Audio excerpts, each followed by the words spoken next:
Mga lods, magandang araw sa inyo. So mag-update ako ngayon about sa aking nanay, di ba? Sa aking oma.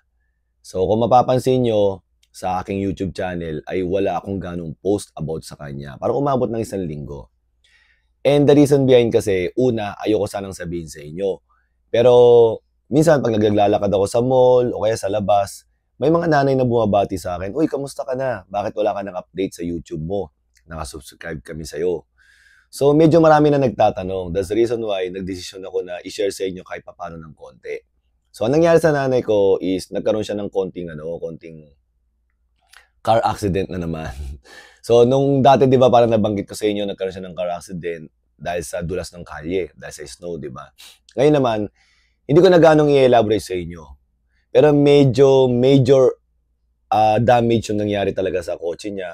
Pero sa kabutihang palad sa kanya, wala naman nangyari na major. May mga konting masakit lang daw sa kanya, siguro may konting bruises pero hindi niya na gano'ng pinakita at di ko na rin gano'ng tinanong. Hindi ko na rin gano'ng ididetalye sa inyo, pero hindi ko kasi siya inoobliga talaga na mag-send ng video sa akin. Isa lang talaga yung ni-request ko sa kanya, yung skincare kasi maraming nagtatanong. Pero yung mga sinesend niya sa akin video, kagaya nung sa chili powder, kagaya nagpunta siya sa may frog garden, yun yung pumunta siya sa may hometown namin dati. Puro kusang ano niya yun, send niya yun. Kasi natutuwa siya kapag maraming nanonood sa may YouTube channel ko. And then sabi niya, "Uy, tumataas yung views mo." Pagka daw nandun daw siya sa may video. Sabi ko, "Oo, kasi marami kang fans dito." Yun ang sinabi ko sa kanya. Eh natutuwa siya at saka sabi niya para daw matulungan daw niya ako sa YouTube channel and marami daw manood. Kaya nagpapadala siya.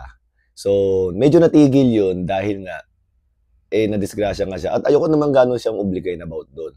Pero dahil nga sa marami nagtatanong, ito yung sinishare ko sa inyo kahit papaano para malaman niyo yung dahilan kung bakit hindi ako gano'n nakapag-post ng mga update galing sa nanay ko.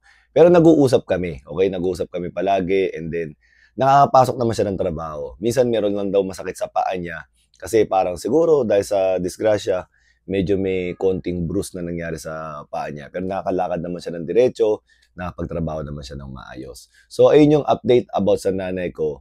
And hopefully maintindihan niyo rin na talagang kahit na gustuhin man namin kayo i-update palagi, pero may mga pangyayari talaga na hindi natin kontrolado. Pero sinare ko na rin sa inyo yung naging thoughts ng nanay ko about sa pag-send niya ng video sa akin. Siyempre, mga nanay talaga, gusto talaga nila maging successful yung anak nila. Kaya siya na nagkusa na mag-send. Sabi niya, "Send mo to," ganyan.